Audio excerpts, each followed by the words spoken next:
Hay cientos de escenas que recordamos siempre con cariño, segmentos que conocemos como sinónimo del cine, que nos transportan hacia esas emociones que nos causaron la primera vez que las experimentamos, ya fuera en la gran pantalla o en el confort de nuestro hogar, a través de una cinta de VHS o un disco DVD.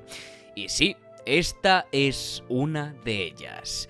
La introducción del Parque Jurásico en una de esas inmortales franquicias que desarrolló uno de los padres del blockbuster, Steven Spielberg, es una masterclass de dirección, narración y, acompañada por una bellísima música compuesta por su par John Williams, se convirtió en una de esas escenas que nos hicieron creer en ese lugar y en la euforia que mostraban Laura Dern y Sam Neill ante la grandeza imposible que presenciaban. La potencia visual de la misma y sobre todo su construcción constituyen uno de los clímax más memorables de la historia del cine, tanto que actualmente es difícil expresar más sorpresa que a través del meme que, sin querer, erigió Sam Neill con esta reacción. ¿Por qué los movimientos de cámara son tan importantes en esta escena? ¿Cómo pudo el hacedor de cine juvenil Steven Spielberg imprimir su fuerza y pasión en cada fotograma? Y por último, ¿cómo la música de John Williams resulta tan perfecta para la secuencia? Hoy aprendemos cómo construir un clímax. Hoy analizamos la introducción de los dinosaurios en Jurassic Park. Pero antes de hacer este viaje al pasado, me gustaría hablaros de un proyecto que dentro de poco verá la luz. ¿Eres de España? ¿Te gusta la fantasía? Pues estás de suerte, bribón, porque te informo que del día 29 de septiembre al 1 de octubre se celebrará en Vitoria el Dragon Fest, un evento que aunará todas las sagas de fantasía en un espacio apto para todo tipo de comunidades. Habrán conferencias a lo largo de los 3 días del Cosmere, Juego de Tronos, El Señor de los Anillos y Harry Potter, en las que vosotros también podréis participar con creadores como Kai47, Álvaro Wasabi, Friki Doctor, Evil Smile, Alex Bionce, Urna Rolera, Sheila McGonagall, Elisa Waves, Julieta Weibel, Revenant, Jack Durán, La Canción Continúa y muchísimos más que seguirán anunciándose. Además, contaremos con muchísimas actividades temáticas repartidas entre el Iradier Arena y el Palacio de Congresos Europa, en los que habrá concursos de tiro con hacha, podcasts especializados en vivo, trivial, conciertos, concursos de cosplay, escape rooms, premios abundantes, puestos de merchandising, rol y juego de cartas en vivo, stands de escritores y artistas y el plato fuerte del evento, el combate medieval. Pues el Dragon Fest será el primer evento internacional en juntar a varios creadores de contenido en una arena a zumbarse con armaduras y armas reales hasta que solo quede uno en pie. Kai47, Evil Smile, Jack Durán, Alex Bionce, Revenant y un servidor nos enfrentaremos en el Iradier Arena el sábado 30 de septiembre, representando cada uno a una casa de Juego de Tronos. Y ahora te preguntarás, ¿cómo? ¿Cómo accedo yo a todo esto? Entrando a la web dragonfest.es encontraréis toda la parrilla de actividades, los creadores de contenido que estarán con nosotros y el acceso a la compra de entradas, cada una adaptada a los días que podáis venir y las actividades que queráis consumir. Recuerda, el último fin de semana de septiembre tienes una cita con la gloria. Vitoria es el lugar y tu plan es el Dragon Fest. Forja tu propia aventura y no pierdas la oportunidad. Ahora sí, sean todos bienvenidos a Escenas Legendarias.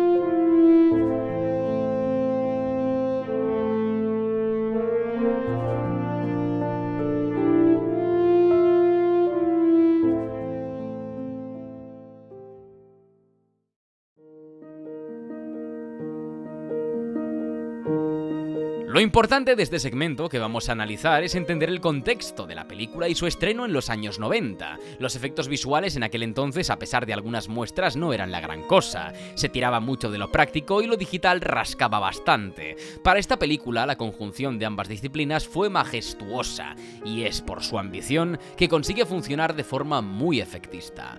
Para empezar, hasta este momento, en ninguna escena del film habíamos visto ningún dinosaurio. Lo pudimos intuir en la presentación, pero solo se sugiere. Se nos había presentado el conflicto de John Hammond a los protagonistas en su excavación y poco más. Este es el primer contacto que tenemos con el Parque Jurásico y es inolvidable porque Spielberg pone todo de su parte para conseguirlo. Los protagonistas, Alan Grant y Ellie Sattler, fueron convencidos para visitar el parque de forma casi forzosa y si bien estaban emocionados por el suceso, era más porque su excavación pudiera ser financiada. Así que su actitud resulta bastante cínica de camino al parque. John Hammond prepara la ruta en en jeep para dejarlos en un lugar que los sorprenda, y desde ahí comienza la construcción de la escena. Porque no solo será la primera vez en la que los protagonistas contemplen a los dinosaurios, también será la primera vez que lo hagamos los espectadores. Y aquí empieza el despliegue visual de Spielberg, encarnado en el movimiento como estrella principal. En cine, los movimientos de cámara como travelings o zooms o grúas son utilizados para enfatizar acciones, seguir a los personajes o transmitir emociones. Por ejemplo, en El Señor de los Anillos, Peter Jackson construye muchas escenas y pulsos narrativos a través de los movimientos de cámara, como en este plano de Gandalf, en el que muestra un pensamiento y el estrés que este le genera con un traveling in, o esta famosa grúa en la presentación de Mordor, desde la cual observamos la torre oscura de Sauron en un picado para acabar en un plano contrapicadísimo superpoderoso, realzando la grandeza de la fortaleza. Los movimientos existen para transmitir emociones que quizás con planos estáticos costaría más hacerlo por una simple cuestión de complejidad compositiva y maestría a la hora de encuadrar, pero ese no es el tema. Lo importante es que Spielberg, desde el momento en el que los jeeps paran, comienza a jugar con los movimientos. En primer lugar, con este plano conjunto del vehículo, en el que vemos a los pasajeros detenidos, mientras observan al frente. Podemos ver cómo todos portan gafas de sol y la expresión de Alan no cambia un ápice, con ese rostro lleno de aburrimiento y cinismo que grita «sáquenme de aquí». De hecho, Ellie le insiste en que la hoja que sostiene es imposible que exista y él no le está haciendo ni caso. Es entonces, con el movimiento ligero de su cabeza, que Spielberg comienza a acercar la cámara hasta su rostro, incidiendo en su sorpresa y generándonos expectativa. Se detiene unos segundos para admirar la total sorpresa de Alan, incluso cuando se saca el sombrero. Este movimiento de por sí está bien, focaliza nuestra atención en la reacción de Alan, pero es bastante sutil. Es una presentación de lo que se viene, porque el siguiente corte nos mete de lleno en su personaje, con un picado que realza su inferioridad y pequeñez, mientras la cámara asciende lentamente y muestra en primerísimo primer plano su cara. La forma en la que se quita sus gafas me parece fantástica. Cómo lo hace sin mirarlas y con una necesidad extrema de ver eso que es tan importante que parece que ni siquiera sabe cómo sacárselas. Ese movimiento también da dinamismo al plano y la cercanía con Alan ya nos mete de lleno en su emoción. Nosotros también nos sorprendemos y antes de tiempo, sin mostrar aún nada. Sin irnos más lejos y con toda la tensión creciente, vemos cómo la cámara sigue en un movimiento lateral la mano de Alan como si respondiera a su nerviosismo mientras toca la cabeza de una Ellie que sigue ensimismada con su planta, y se nos da un plano aún más portentoso e increíble. Ellie se quita las gafas con determinación y su rostro es un poema, mientras Spielberg hace que la cámara ascienda rápidamente en una grúa vertical que acaba encuadrando a los dos protagonistas. Y entonces nos preguntamos, ¿por qué en vez de un traveling o un zoom, Spielberg eligió una grúa? ¿Podría haber habido una sensación igual de potente con un traveling in con panorámica que enfatizara la sorpresa de ambos? ¿O quizá con un traveling out que los muestre empequeñecidos ante la grandeza de los dinosaurios? Pues no. Por una simple razón. Spielberg utiliza una grúa porque quiere generar una relación de inmensidad entre los planos que se ensamblan en montaje. Porque sí, lo que vemos a continuación de una grúa que asciende brutalmente es una que vuelve a hacerlo, pero esta vez de forma más sofisticada y calmada, diagonalmente, encuadrando al dinosaurio en un contrapicado sin tener siquiera posibilidad de mostrarlo completamente. Es todo un acierto no haber mostrado al primer dinosaurio en un gran plano general, sino en uno un poco más pequeño en cuanto a tamaño, pero no lo suficiente para intuir lo gigantesco que es. Además de eso, toda la composición del cuadro es vertical por la propia fisionomía de la criatura, lo que nos genera una relación con lo divino. Todo lo que es vertical y sobre todo alargado, perpendicular hacia el cielo, siempre tiene connotaciones religiosas, como las catedrales góticas, las cruces y todo aquello que señale hacia arriba, hacia el cielo infinito. Aquí esa esencia divina se materializa ante los protagonistas porque están observando un milagro. La composición vertical es bellísima y da un poder asombroso a la aparición de este espécimen. Y hablemos de esa música, por Dios. Lo que elabora John Williams antes de hacer sonar uno de los temas más icónicos de la historia de las bandas sonoras es un pequeño preámbulo con un grupo de cuerdas que parecen imitar el sonido de un viento agitado, volando de un lado a otro, como en pequeñas tempestades, acompañando la tensión de los movimientos de cámara de Spielberg y la sorpresa de los actores. Todo eso nos prepara para una revelación también en clave sonora que no se hace esperar cuando aparece el primer dinosaurio.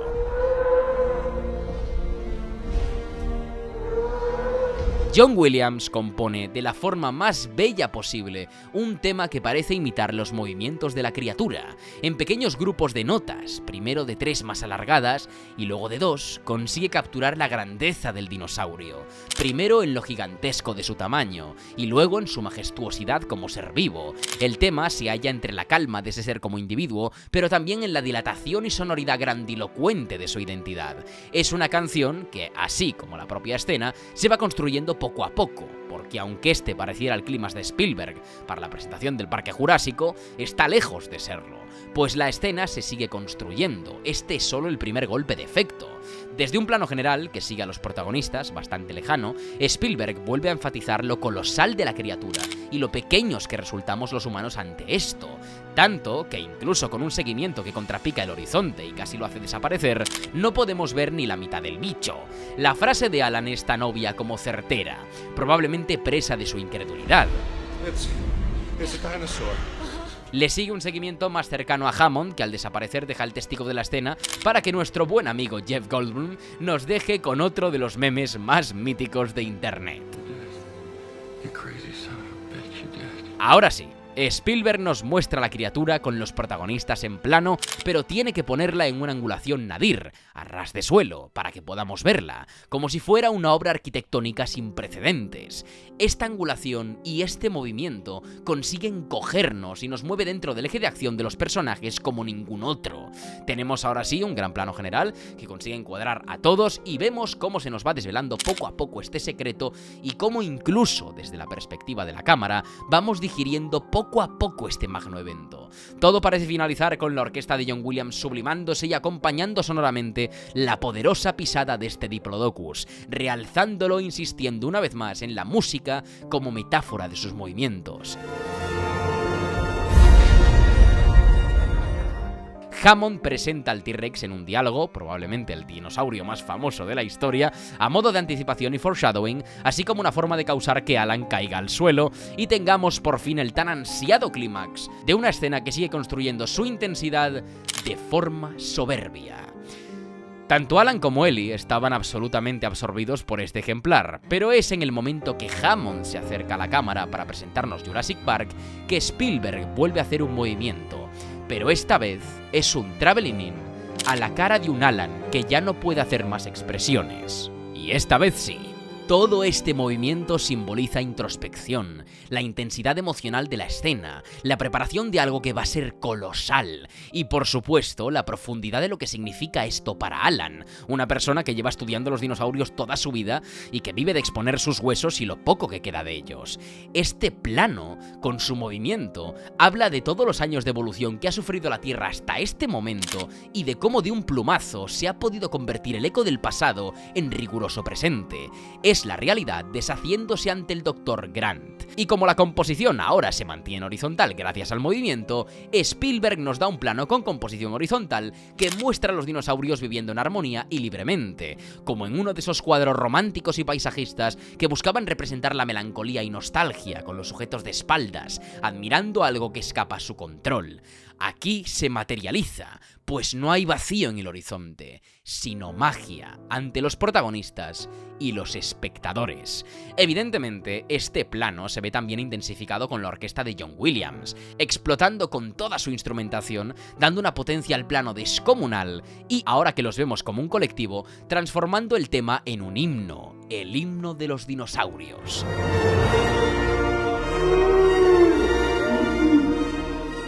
Ellie se acerca a Alan para disfrutar de esta estampa con él y la cámara sigue su descenso para ponerse a su altura.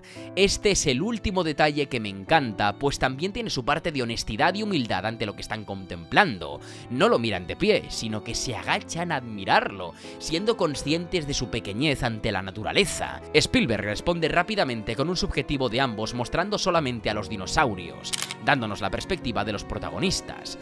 Todo para acercarlos, conmovidos por los movimientos. Spielberg decide rematar la escena haciendo que el ambicioso y arrogante Hammond se arrodille con dificultades, poniéndose a la altura de los protagonistas y siendo él también testigo de este milagro, mostrando que, incluso en su megalomanía, es consciente de lo que ha erigido, un poder que escapa a nuestro control.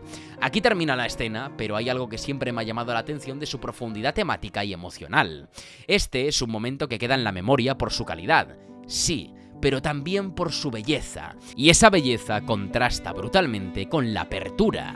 La película comienza con un aura de terror y suspense muy marcada, ya no porque sea de noche, también por la forma en la que se sugiere el dinosaurio, su peligrosidad y letalidad. Poco después de ver de lo que es capaz un velociraptor encerrado y controlado por la fuerza de las armas, se nos muestra a Alan explicando a un niño lo mortíferas que son estas criaturas a través de una garra. De hecho, de camino a la escena que analizamos, y con mucha anticipación, podemos ver cómo esa garra de la criatura acompaña a Grant, acechando en muchos planos, resaltándose en el foreground. Todo esto nos enseña que por mucho que queramos, los seres humanos somos mucho más capaces de imaginar lo malo y lo perjudicial que puede ser cualquier cosa por sobre lo bueno que puede traer. Tendemos a quedarnos con lo malo, y esta escena funciona como un contrapunto bestial, no solo de cómo nos obnubilamos y podemos también olvidarnos de lo negativo, sino también por lo neutral que resulta ser la naturaleza.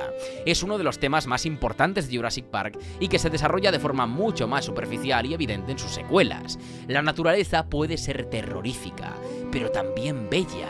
Es un poder tan impresionante y equilibrado que no puede ser controlado. Es por esa misma razón que solo depende de nosotros quedarnos con lo malo o con lo bueno. Y todo este clímax es Spielberg gritándonos: ¡quédate con lo bueno! Para después decirte todo lo contrario con el T-Rex. Pero eso es lo maravilloso de Jurassic Park. Una muestra de lo que nuestro maravilloso y temible mundo puede engendrar.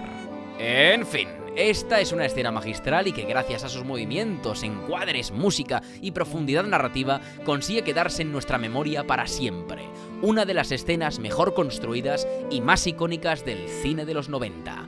Hasta aquí la escena legendaria de hoy. ¿Qué otras escenas legendarias queréis que analice? Dejad todas vuestras propuestas en las respuestas al comentario fijado. Esta es una escena súper pedida y, como habéis podido comprobar, aquí os la he traído porque soy un hombre de palabra. No paréis de pedir vuestra escena favorita, que en algún momento seguro que llegará. Sin mucho más que decir, me despido. Un saludo e id en paz.